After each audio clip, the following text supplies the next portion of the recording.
el estudio y el rendimiento escolar. Buenos días, buenas tardes, buenas noches. Qué gusto estar con ustedes una vez más en esta serie de episodios que hemos decidido poner a su disposición para que se conviertan en una valiosa herramienta para poder educar de mejor manera a todos sus hijos. En esta ocasión vamos a tocar el tema del estudio y el rendimiento escolar. ¿Qué tan importante es que los padres pongan una especial atención en el estudio y qué tan importante es que los padres se preocupen y hasta dónde se tienen que preocupar por las boletas de calificaciones? ¿Qué tan importante es que mi hijo tenga menciones honoríficas, saque calificaciones altas, saque calificaciones no tan buenas, que mi hijo tenga materias que domina mejor y otras en las que le cuesta mucho trabajo? Bueno, pues trataremos de dar un repaso de todos estos temas, sobre todo para intentar dar tranquilidad a los padres y que tengan la capacidad de enfocarse en lo que realmente importa y pasar un poco por alto lo que es menos importante. Me parece que sí es fundamental que los padres se mentalicen que parte de su función como educadores es ayudar a sus hijos en los deberes escolares, sobre todo en los primeros años de vida. Todas estas ayudas que los padres pueden proporcionar a sus hijos deben de tener una fecha de caducidad, es decir, debe haber un tiempo en el que yo diga hasta aquí y ahora tú tendrás que hacerlo solo. Y entonces los padres se dedican a hacer un seguimiento del estudio, de los trabajos, de las tareas en casa, de una manera más discreta, un poquito más a distancia, no tan evidente como sentarme a tu lado y vamos a hacer la tarea o vamos a estudiar para preparar un examen.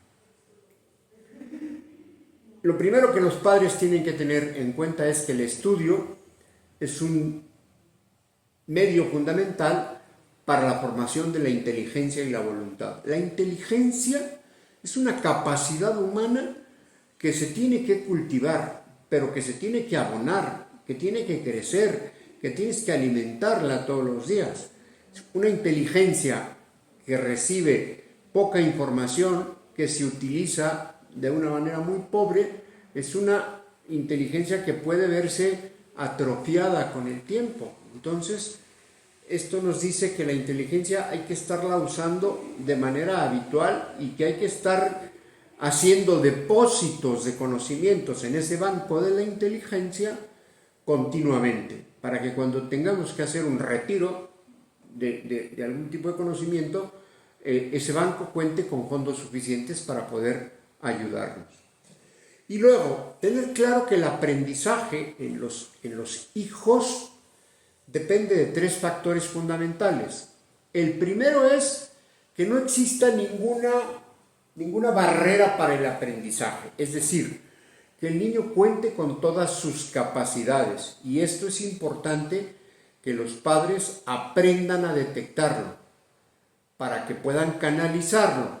Los padres no son los especialistas que van a decir si su hijo tiene un trastorno por déficit de atención, o si tiene un trastorno obsesivo compulsivo, o si tiene un trastorno oposicionista desafiante, o si es hiperactivo, o si tiene alguna falla en la vista que no tenga que ver con un optometrista tradicional, sino con un optometrista funcional.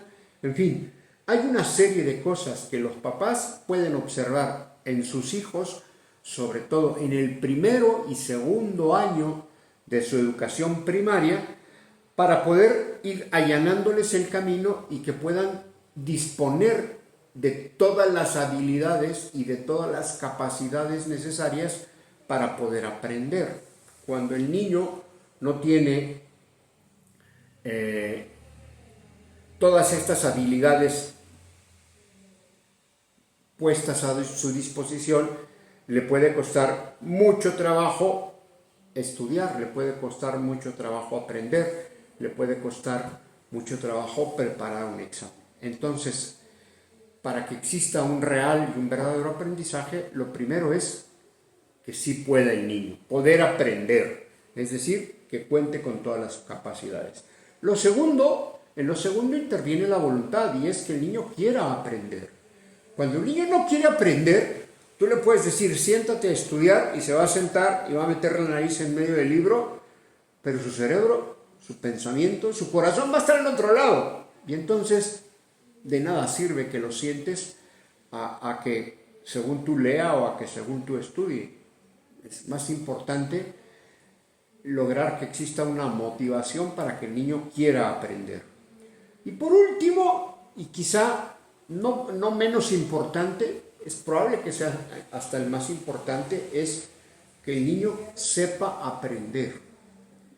Cuando los niños inician sus estudios básicos, cada vez es menos frecuente que en las escuelas haya un programa que les enseñe métodos de estudio. Métodos que tienen que ver con, número uno, aprender a reconocer cuál es mi estilo de aprendizaje. Todas las personas tenemos estilos de aprendizaje diferentes. Y hay quienes son muy visuales, que pueden ver una imagen e inmediatamente entender. Hay quienes son muy auditivos, que con una explicación pueden entender. Hay quienes son muy kinestésicos, que tienen que aprender a través del tacto, del convivir de cerca con las cosas. Y en fin, cuando tú tienes identificado perfectamente cuál es tu estilo de aprendizaje, ya tienes una gran parte de la tarea hecha, porque sabrás cuáles son las mejores estrategias de estudio para que puedas tener mejores resultados. Y luego, yo he visto con mucha frecuencia que papás le dicen a su hijo, oye, mañana tienes examen, tienes que ponerte a estudiar, siéntate a estudiar. Y el chico se sienta, abre su libro, abre su libreta y empieza a leer. Y tú lo ves pasar las hojas y le da una leída y cierra el libro a los 15 minutos o a los 20 minutos y dice, ya estudié. Y no está mintiendo, ya estudió. Pero no quiere decir que ya haya aprendido. Quiere decir que ya le dio una estudiada, ya le dio una repasada. ¿Qué tan efectiva puede ser esa repasada? Pues la mayoría de los casos no tanto, al grado que al día siguiente, a la hora del examen, lo más probable es que el 70, 80, 90% de lo que leyó un día antes no lo pueda recordar con claridad para poder plasmarlo en un examen.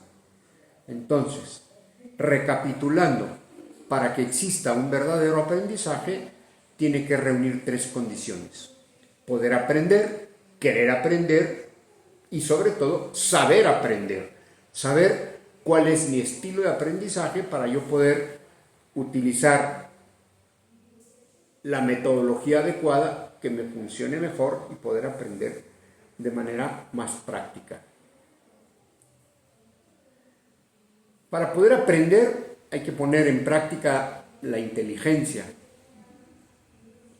todas tus capacidades, todas tus herramientas para poder lograr que el conocimiento entre por diferentes canales. Cuando tú conoces un nuevo concepto y ese concepto inmediatamente tratas de usarlo en algo, en una actividad práctica, es muy probable que ese conocimiento quede mucho mejor arraigado que si solamente lees una definición y dices, ok, ya entendí y ya está. Y probablemente en 2 o 3 días te pregunten y tú digas, es que sí lo he visto, sí más o menos lo recuerdo, me parece que es tal o cual cosa. Bueno, pues eso no sucede cuando tú descubres un concepto, entiendes el significado, comprendes la definición y luego tratas de aplicarlo a algo práctico y dices, bueno, esta nueva palabra, este nuevo conocimiento, ¿cómo lo puedo poner en una frase? ¿Cómo puedo pensar en un ensayo? ¿Cómo puedo hacer algo que tenga que ver con aprendizaje? Obviamente, esta actividad de aprendizaje requiere de una serie de hábitos. ¿Cuál sería el primero? El orden. Hombre, si tú no tienes orden para estudiar, obviamente tu aprendizaje será mucho más lento, mucho más complicado. Tienes que tener fuerza de voluntad, porque desde el momento en que estamos hablando que estudiar y el aprendizaje representan un esfuerzo, eso implica que hay un trabajo que desarrollar, y no es que la naturaleza caída de las personas vea el trabajo como, uy, qué padre, qué bonito, sí, quiero trabajar. Pues la verdad es que no. La verdad es que al trabajo, la mayoría de las veces le buscamos la manera de sacarle la vuelta. Bueno, pues los padres pueden ayudar bastante cuando construyen un ambiente familiar que sea propicio para el estudio. ¿Esto qué significa en términos reales?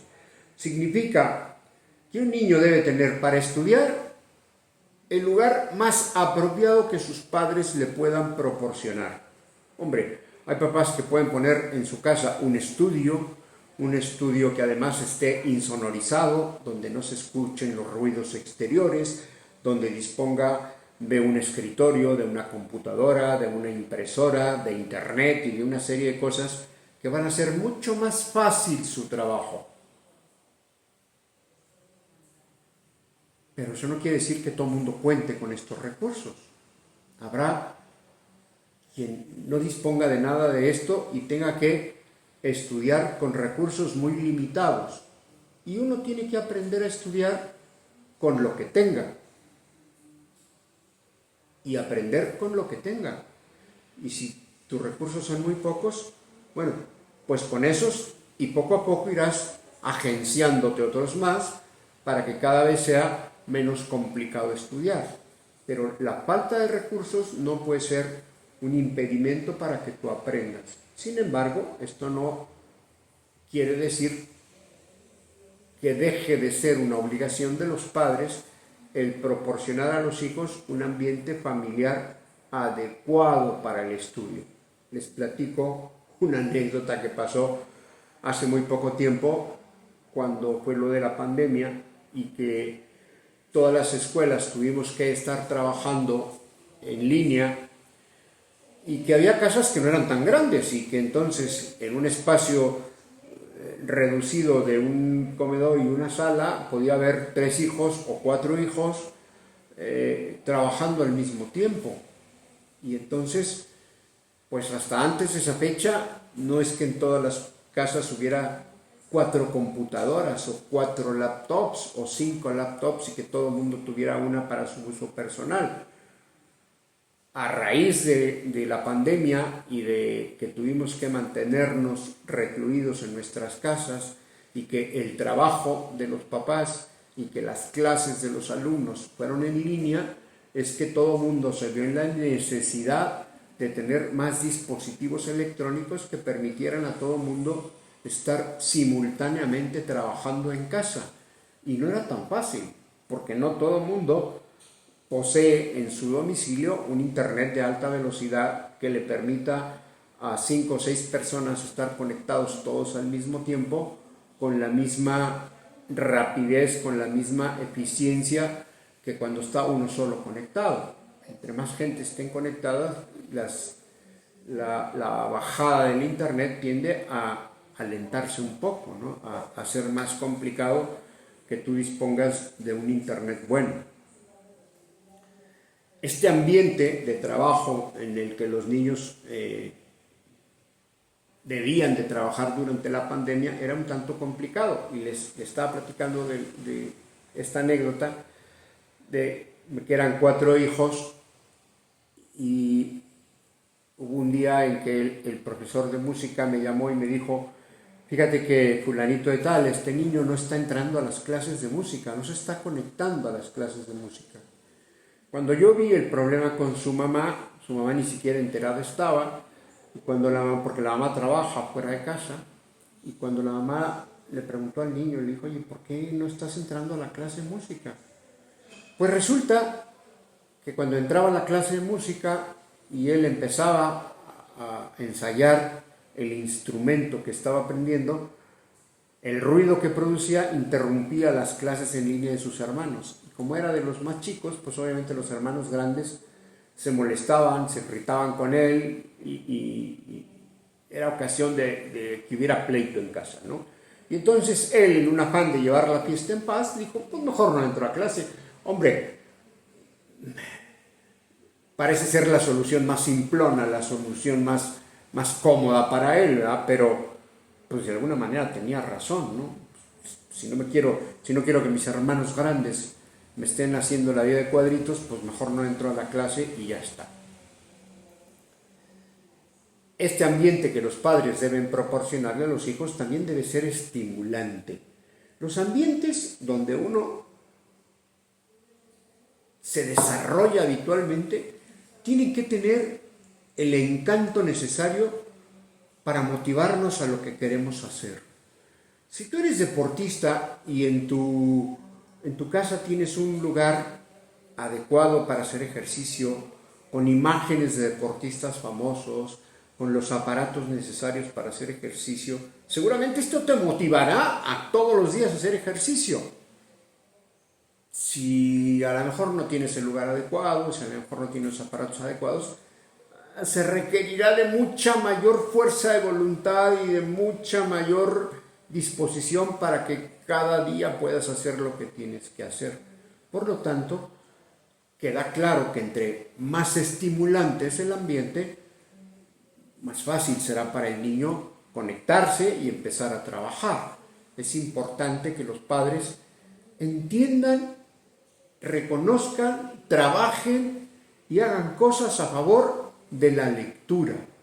México es un país que históricamente tenemos graves problemas en torno al tema de la lectura. Y si hablamos de lectura de comprensión, olvídalo. ¿Sí? Hablo de la lectura simple y llana, leer, ponerte de pie y leer en voz alta y leer con claridad. Y que luego seas capaz de explicar lo que leíste. Es muy, muy pobre el porcentaje de niños que tienen plenamente desarrollada esa capacidad. Y entonces resulta que en la mayoría de las escuelas hay un porcentaje importante de niños que tienen problemas con las matemáticas y entonces empezamos a buscar al mejor profesor de matemáticas y la mejor metodología para las matemáticas y el mejor libro de texto para las matemáticas. Y resulta que nada de eso es el origen del problema. Resulta que el origen del problema es que el niño no sabe leer bien. Y cuando el niño no sabe leer bien y no entiende lo que un planteamiento le pide que haga, el niño lee y al terminar de leer no sabe si lo que tiene que hacer es sumar, restar, multiplicar o dividir. Y entonces hace lo que primero se le ocurre y lo más seguro es que tenga un mal resultado. Entonces, es fácil entender que la lectura es la base del estudio de la materia que tú me pongas por enfrente, la que quieras, cualquier materia que deba ser objeto de estudio y que tú no tengas plenamente desarrollada la capacidad de la lectura, pues le vas a batallar el doble. Y luego, volvemos al tema del ejemplo de los papás que van por delante, de los papás que tienen que ser los primeros educadores. Y tú dices, pues si el papá no lee, si la mamá no lee, si lo que el papá lee es el libro vaquero o revistas intrascendentes y la mamá por el estilo, pues ¿qué esperas que lea el niño? No esperarás que el niño esté leyendo el Quijote de la Mancha o la Ilíada o la Odisea. Pues claro que no, el niño va a leer lo mismo. ¿Sí? ¿Por qué? Porque ese ambiente del niño va a ser un ambiente en el que no va a encontrar las lecturas que puedan ser las más adecuadas para él.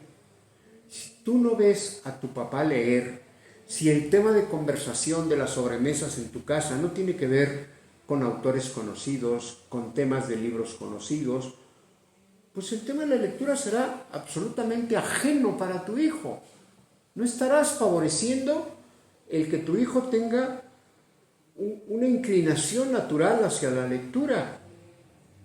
Si en su vida se ha parado en una librería, si en su vida ha gastado sus ahorros en un libro, pues difícilmente le puedes pedir que lea bien, que entienda bien, que conozca un poquito por encima del promedio la literatura mexicana o la literatura universal. Pues será bastante difícil, ¿no? Es importante que los padres, a la hora de pensar en el aprendizaje de sus hijos, tengan la capacidad de detectar cuáles son las principales dificultades de los hijos y cuáles son sus posibilidades reales. En alguna sesión anterior hablaba yo de que una estrategia formativa de muy buenos resultados es ahogar lo malo en abundancia de bueno. Cuando tú le recalcas al niño las cosas que hace mal o los defectos que tiene, él puede quedarse demasiado tiempo pensando en esto y la situación debería ser al revés. Educar en positivo significa hacerle bien, hacerle notar y potencializarle las cosas buenas que hace, para que a partir de esas cosas buenas, las cosas malas cada vez sean más poquitas, más chiquitas y menos trascendentes. Luego entonces, ¿será importante el lugar de estudio? Sí. Yo conozco alumnos que estudian con la televisión prendida, con los audífonos con música puesta y al mismo tiempo en la computadora tienen abiertas 5, 6 o 7 ventanas donde están jugando en línea con otros niños y al mismo tiempo están haciendo un ensayo y al mismo tiempo están haciendo una tarea de investigación de historia y presumen de poder hacer todo al mismo tiempo. Eso es absolutamente irreal. Si ya de por sí los varones somos muy limitados en este tema de multitareas, a lo mejor una niña lo podría hacer, pero tampoco es tan real. Lo más seguro es que tarde o temprano, en este afán de estar haciendo demasiadas cosas al mismo tiempo, una la hagas mal. Y casi siempre es la tarea la que está mal. Alguna vez me tocó, parece chiste, pero es anécdota. Alguna vez me tocó recibir una tarea que estaba en portugués. Y cuando la vi, se la entregué al chico y le dije, a ver, hazme el favor de leerla. Y empezó a intentar leerla y luego dijo, caray, no, profesor, pues es que no está en español. Le dije, sí, ya me di cuenta. Lo que me preocupa es que tú no te hayas dado cuenta. ¿Qué quiere decir? Que la bajaste de internet, lo primero que viste en internet lo imprimiste y eso lo entregaste, ni siquiera lo leíste. Porque si lo hubieras intentado leer, te hubieras dado cuenta que estaba en otro idioma.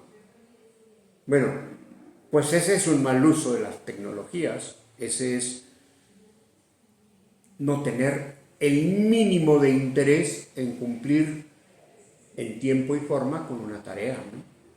Y luego será importante que tú personalmente, desde que el niño esté en primero de primaria, destines un tiempo para que el niño estudie y haga tareas. No debe de haber un tiempo para hacer tareas y luego, previo a los exámenes, un tiempo para estudiar. No. Los niños tienen que estudiar diario. Diario tiene que repasar los conocimientos que dio por la mañana en el colegio, los temas que haya visto, darles una revisada, darles una repasada, releer sus apuntes, hacer un par de ejercicios de matemáticas y luego hacer la tarea que corresponda a las materias que se le hayan encargado.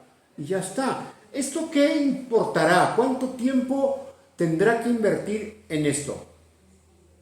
¿Qué les gusta? ¿1 hora? ¿1 hora y media? ¿2 horas como mucho? Hombre, 2 horas en la vida de un niño no es nada. 2 horas se las echa en videojuegos en un abrir y cerrar de ojos. Y si esas 2 horas las invierte mejor en los deberes escolares y en darle un repaso a los contenidos que haya visto, los resultados serán infinitamente superiores. Podrá tener muchas mejores calificaciones. Es importante que los papás puedan determinar cómo es la actitud de sus hijos ante el estudio.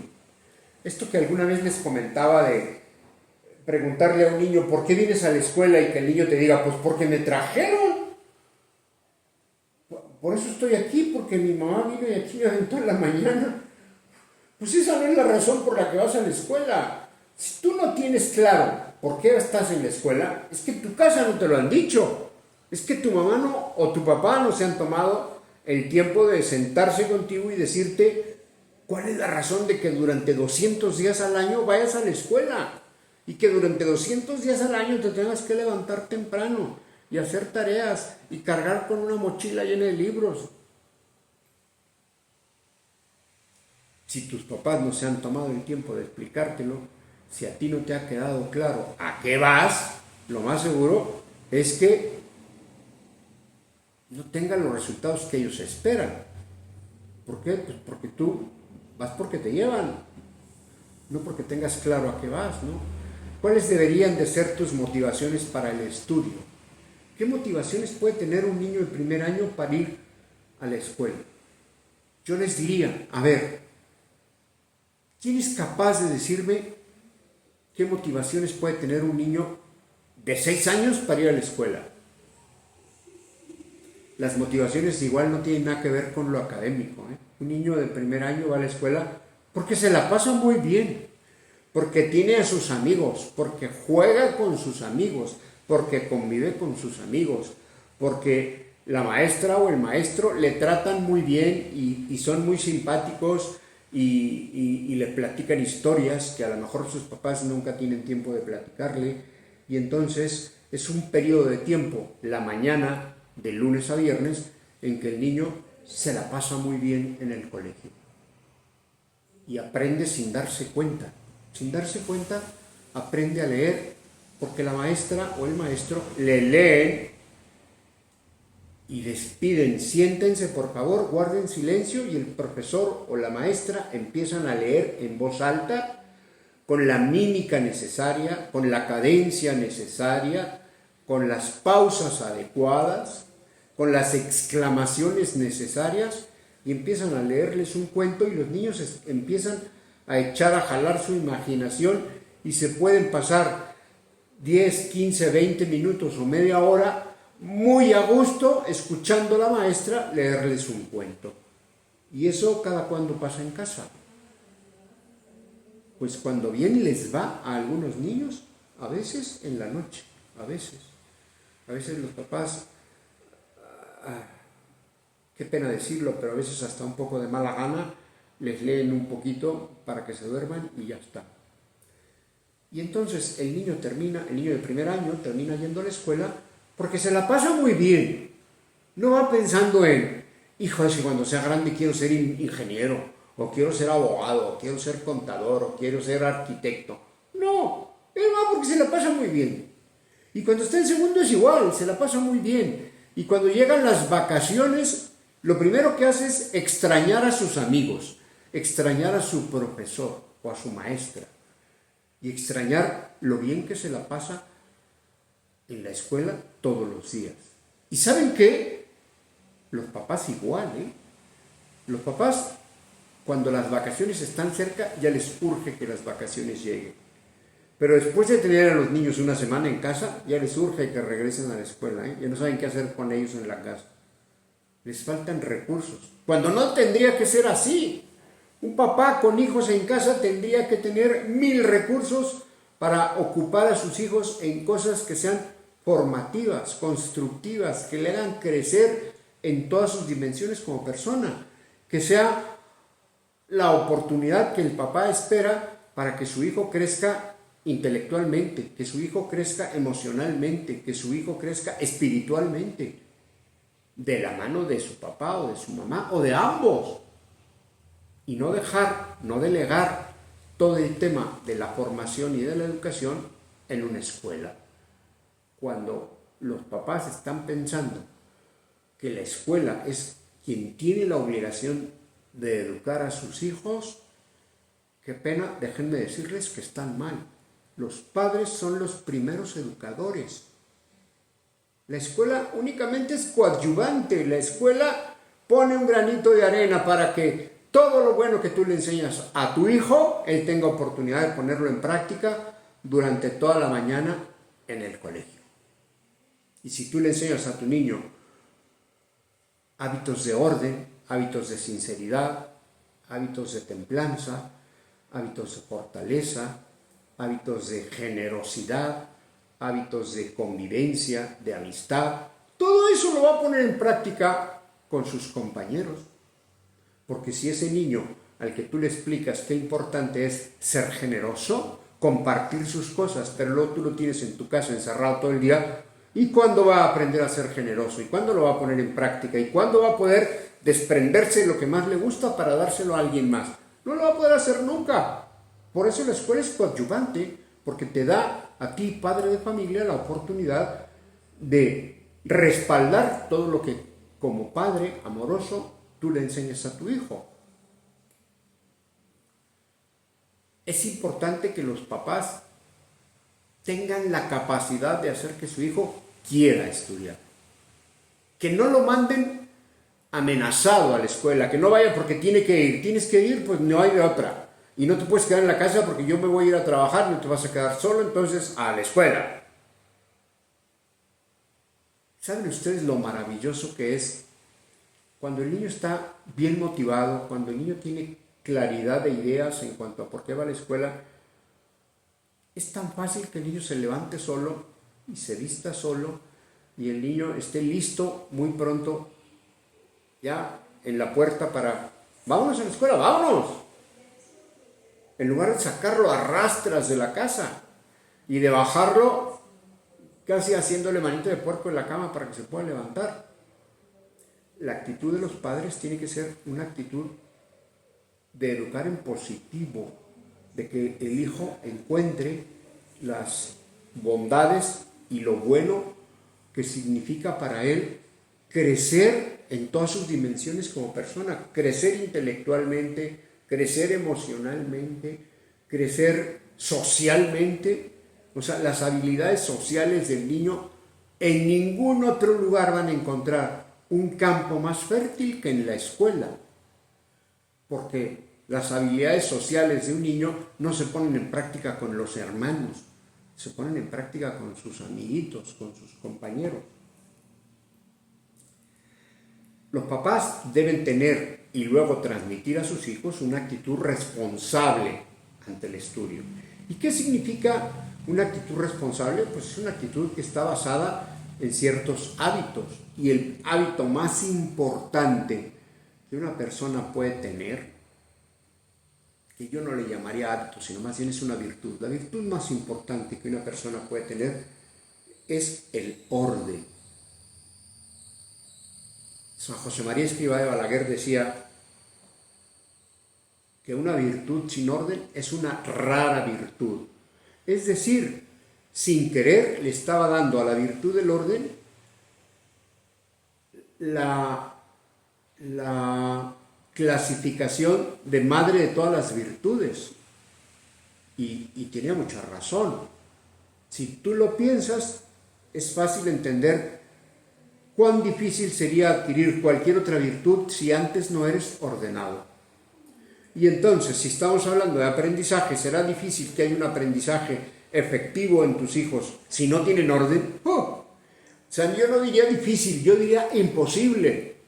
Es imposible que tus hijos puedan aprender adecuadamente si no tienen primero arraigada la virtud del orden. Y el orden implica que todos los días, sin faltar uno solo, ellos tengan un tiempo y un lugar destinado para el estudio y el trabajo, que son dos cosas diferentes.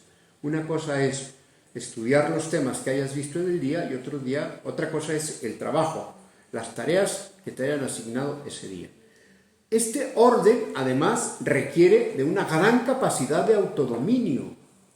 Cuando tú ves un niño que se sienta a hacer la tarea y a los 5 minutos se para a sacarle punta al lápiz y 5 minutos más tarde va por un vaso de agua y 5 minutos después se para a buscar una hoja de máquina, y luego en 10 minutos más va y busca una goma.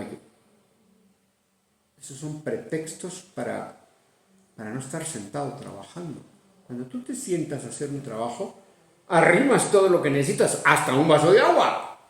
O bueno, si no te gusta el agua y tomas otra cosa, pues lo que te vayas a tomar, lo arrimas y lo tienes a la mano. Y estás trabajando y estás haciendo las cosas al mismo tiempo y no tienes necesidad de estarte parando cada 5 minutos a hacer algo. Y luego es bien importante que como parte de este orden, una actitud responsable hacia el estudio sea no supeditar el estudio a otro tipo de actividades. Por ejemplo, yo conozco muchos niños que dicen, primero me voy a ir a entrenar y cuando regrese hago la tarea. Pero resulta que cuando se fue a entrenar, sus papás no llegaron a tiempo por él, o él tenía que quedarse un poco más en el colegio, y entonces, en lugar de empezar a hacer la tarea a las 6 de la tarde, le está haciendo a las 8:30 de la noche. Y el hecho de no respetar una hora fija para hacer la tarea, lo único que vas a conseguir es ir perdiendo el hábito de trabajo y lo único que vas a conseguir es terminar haciendo la tarea de manera apresurada. Porque no es lo mismo empezar a hacer la tarea con todos los elementos que necesitas a tu alcance y poder cubrir un posible olvido que empezar a hacer la tarea a las 8:30 de la noche cuando ya está todo cerrado. Y si de repente tú te das cuenta que, caray, necesitaba un mapa, mamá, necesito un mapa. No será ni el primero, ni el único, ni el último niño que un domingo a las 10 de la noche le dice a su mamá, mamá, me pidieron unas cartulinas de color morado. ¿Y en dónde va a conseguir la mamá unas cartulinas de color morado el domingo a las 10 de la noche?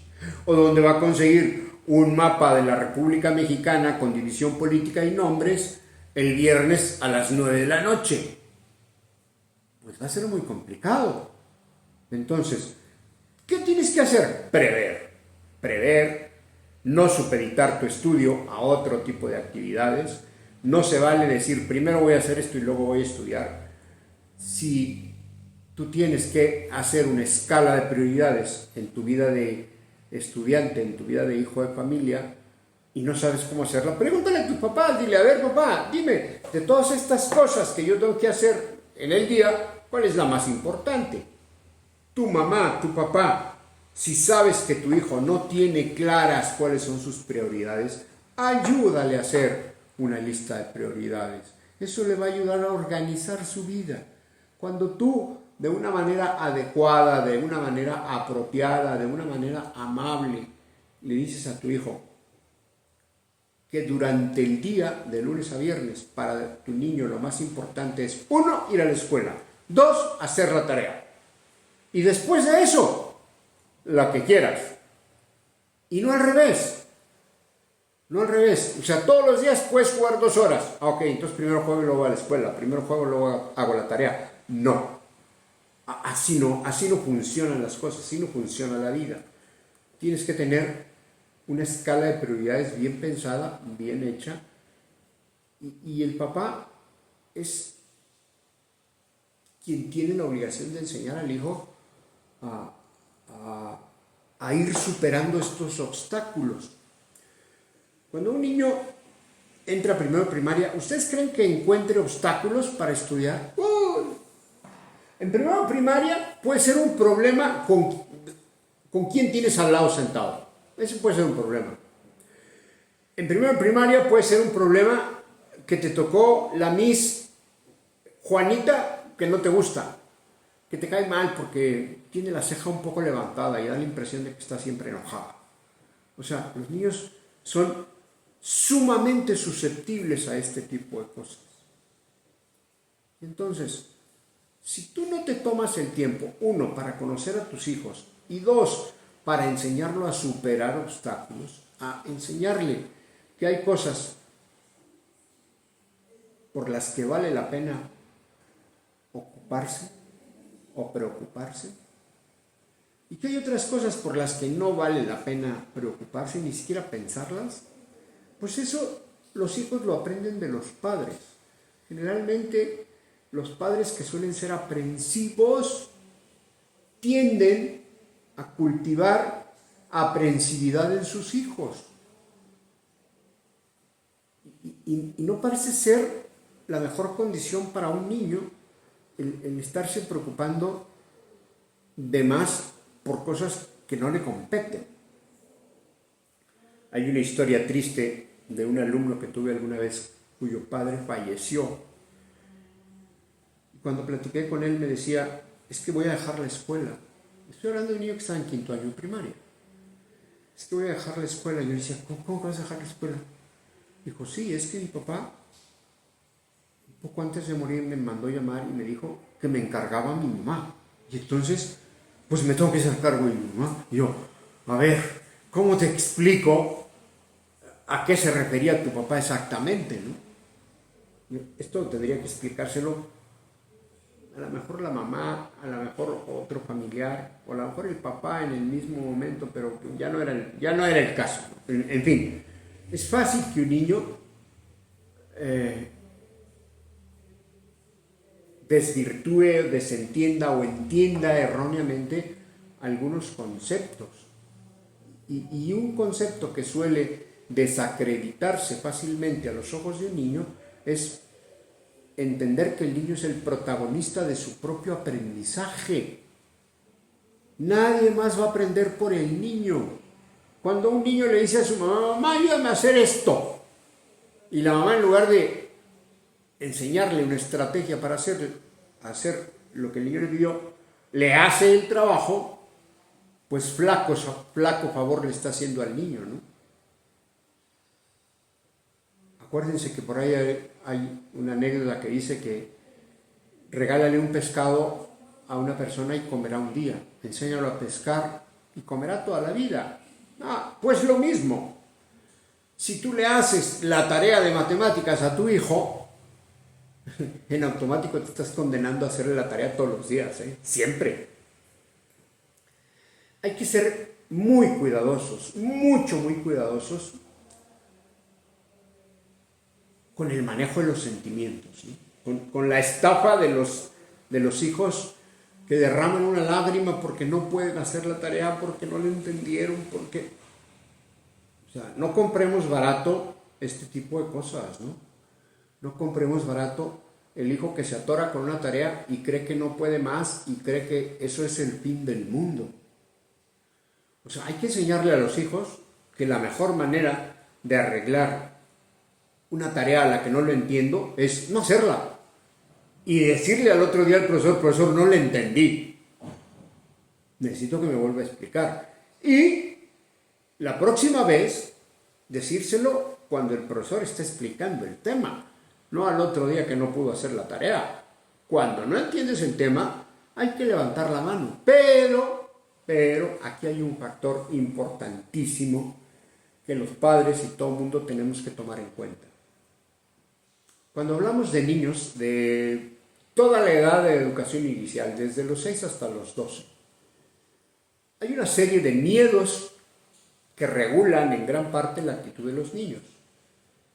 ¿Y cuál creen ustedes que sea el miedo más grande que puede tener un niño? No es el miedo al coco, ni es el miedo al monstruo que sale del closet, o el coco que está abajo de la cama. Esos pueden dar un poco de miedo, pero ¿saben cuál es el verdadero miedo de un niño? El miedo que puede mover más cosas emocionalmente para un niño es el miedo a hacer el ridículo. A nadie nos gusta y a un niño tampoco le gusta. Y cuando un profesor dice, a ver, el que no entendió, que levante la mano. Tú no entendiste. Y antes de levantar la mano, lo primero que haces es espejear por todo el salón para ver quién más levanta la mano. Y si nadie levanta la mano, tú no vas a ser el único tonto que la levante. Prefieres quedarte con tu duda que ser el hazmerreír del grupo porque fuiste el único que no le entendió la explicación del profesor, que era tan fácil. Y es muy probable que la mitad del salón esté igual que tú, pero está pensando lo mismo. Y entonces cuando el profesor dice, quien tenga dudas que levante la mano y ve que nadie levanta la mano, dice qué bueno soy para explicar. O qué buenos son estos niños para entender. La cosa es que tú te quedas muy contento porque crees que explicaste muy bien Y los niños se quedan muy mal porque están convencidos que tú no sirves para explicar bien. En fin.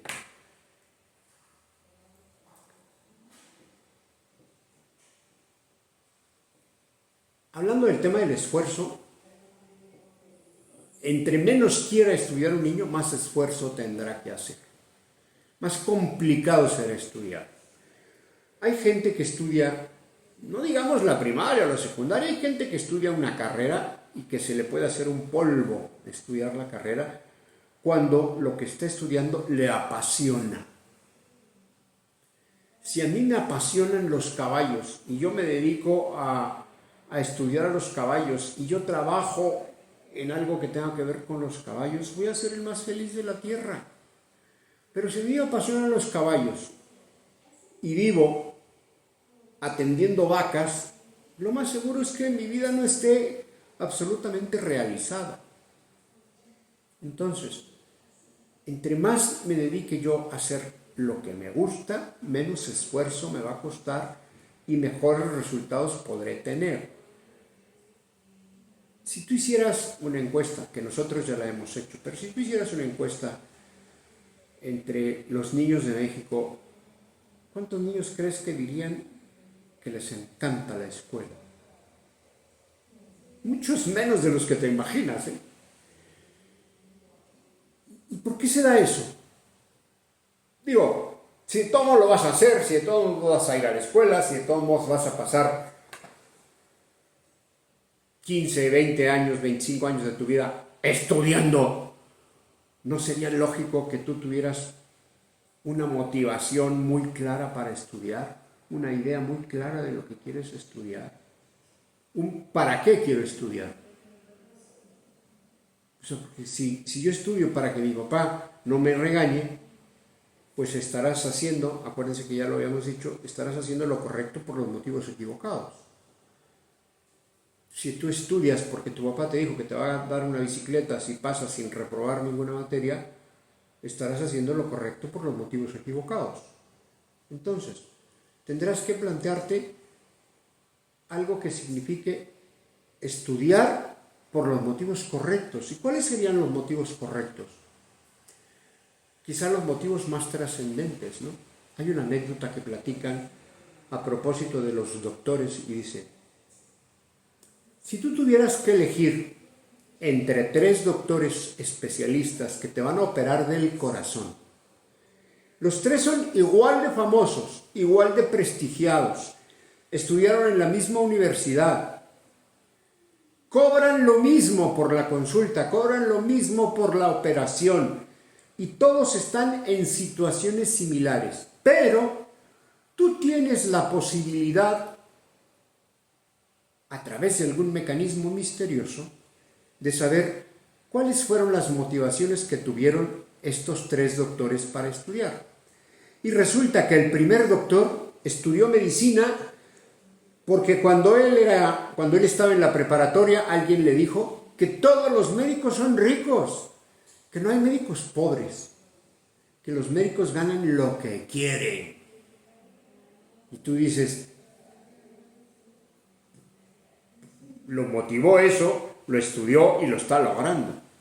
Y el segundo médico estudió medicina porque estaba muy interesado en descubrir una cura contra el cáncer y hacerse famoso mundialmente y ganar el premio Nobel de Medicina por descubrir la cura contra el cáncer.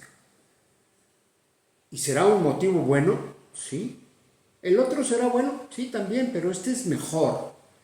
Pero resulta que el tercer doctor estudió medicina porque desde muy chico aprendió en su casa que era bueno ayudar a la demás gente. Y entonces él entendió que si quería ayudar a las personas, una buena forma de hacerlo era ayudarlas con el tema de la salud.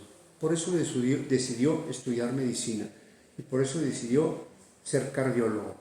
Y hay días de la semana en que él va a dar consulta a comunidades muy pobres donde no cobra nada. ¿Cuál te gustaría que te operara del corazón?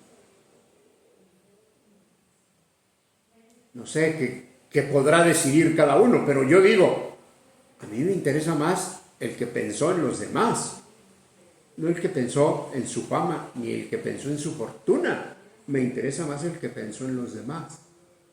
Y entonces, yo quisiera que mis estudiantes, yo quisiera que mis hijos, yo quisiera que sus hijos tuvieran este tipo de motivaciones. ¿Por qué estudias? Porque algún día quiero poder tener la capacidad de ayudar a los demás. ¿Haciendo qué? No sé, pero ayudarles. Pues eso está muy bien. Es importante que el hijo quiera, y que quiera bien, porque hay quien quiere y quiere mal. Y si quieres mal, difícilmente vas a lograr objetivos. Si quieres pero no puedes, no vas a lograr los objetivos. Hay que querer y poner los medios para poder, ¿sí? Porque de esa forma vas a poder llegar de una mejor manera a tus objetivos. Para finalizar, ¿qué tipo de ayudas familiares serían necesarias que tu papá, que tu mamá podrías poner al servicio de tu hijo para que tuviera un mejor rendimiento escolar? Lo primero es valorar su esfuerzo, valorarlo emocionalmente, no materialmente. No se vale dar premios por buenas calificaciones, y no es bueno sobrevalorar las calificaciones. Es mucho mejor tener claro que si mi hijo tiene capacidad para sacar 7, pues que saque 7, y que si tiene capacidad para sacar 10, saque 10, porque yo no le voy a valorar el número que saque en la boleta, le voy a valorar la cantidad de esfuerzo que hizo. Porque si mi hijo es un niño de 7 y de repente saca 8, quiere decir que está haciendo un gran esfuerzo, y eso sería mucho más digno de aplauso que un niño que puede sacar 10 dieces y saca 9. Espero que se entienda. Es importante que la ayuda de los papás tenga que ver con dar razones, con explicar las cosas, con no sermonear al niño, con no regañarlo. Es importante que los papás tengan la capacidad de plantearle retos al niño, no de resolverle las cosas. Resolverle las cosas le va a ayudar en ese momento, pero al siguiente día tendrás que volverle a ayudar. Tienes que cultivar en tu hijo una cultura del esfuerzo, que tu hijo entienda que estudiar es una tarea ardua, no es fácil. Nadie dijo que sería fácil. Lo que siempre hemos dicho es que valdría la pena. Estudiar, y estudiar bien, y poner tu mejor esfuerzo hace que la vida valga la pena, y vas a empezar a cultivar frutos cuando entres al mercado laboral, no antes. Es importante destacar los logros de los hijos, pero así, echándoles porras, con una palmadita. Luego puedes hacer cosas como dejarlo que un día de la semana escoja qué quieren cenar, o a dónde quieren ir a cenar, o qué vamos a comer el domingo, cosas de ese tipo. Es un privilegio que ha ganado, ¿no? Y luego es importante que tu exigencia sea razonable para el niño, no para ti. ¿Qué significa ser razonable? Hombre, que si algún día, por alguna razón en particular y muy especial, no tiene los resultados que quiere, hay que entenderlo. Hay que entender que no siempre las cosas salen como tú las quisieras, como tú quieres que salgan, ¿no?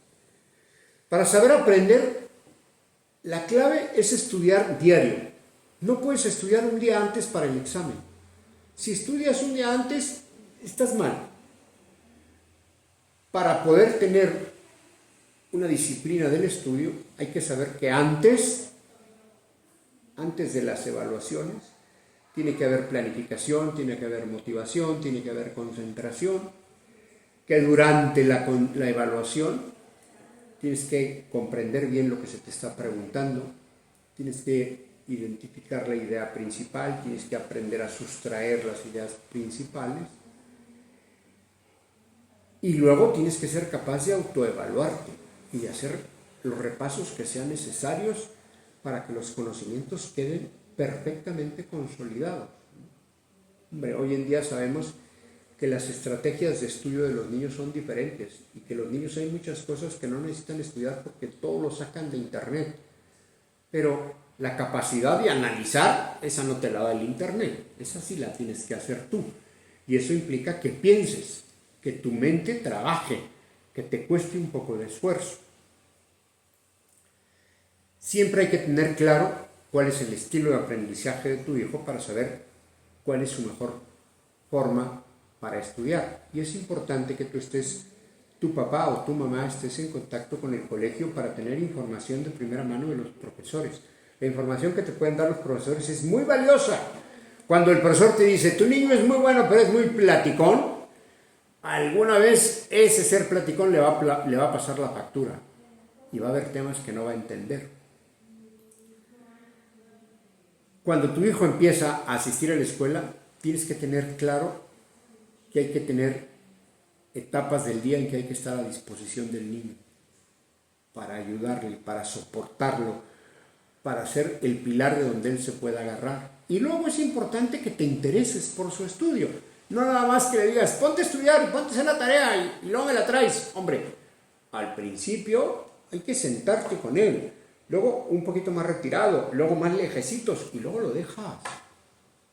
Sí, la idea de esto no es que tú hagas la primaria, la secundaria y la prepa otra vez sentado junto a tu hijo. La idea es que durante los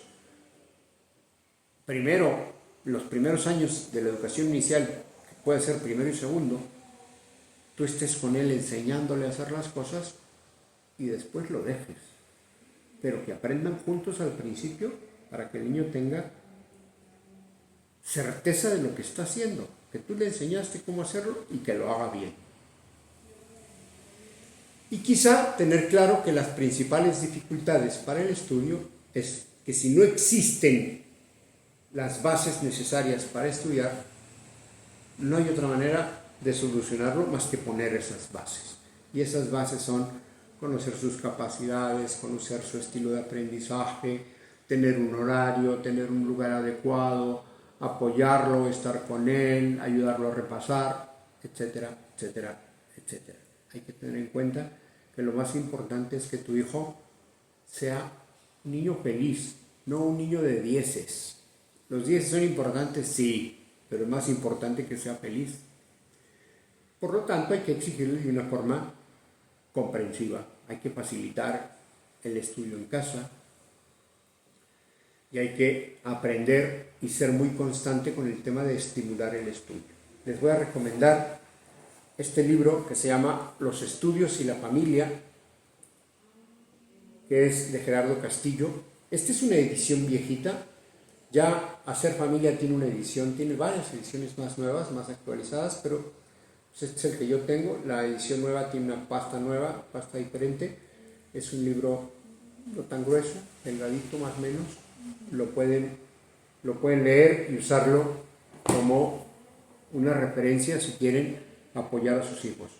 Me dio mucho gusto saludarlos, me dio mucho gusto estar de nuevo en contacto con ustedes y les recuerdo, soy el profesor Oscar Bravo, mi correo es obravo571@hotmail y les recuerdo que a este correo me pueden enviar las preguntas que tengan derivadas de lo que acabo de comentar en este tema de los estudios, o también me pueden sugerir si tienen algún tema que les interese, que lo podamos incluir en esta serie para poder desarrollarlo y dárselos a conocer a ustedes. Muchas gracias y estamos en contacto.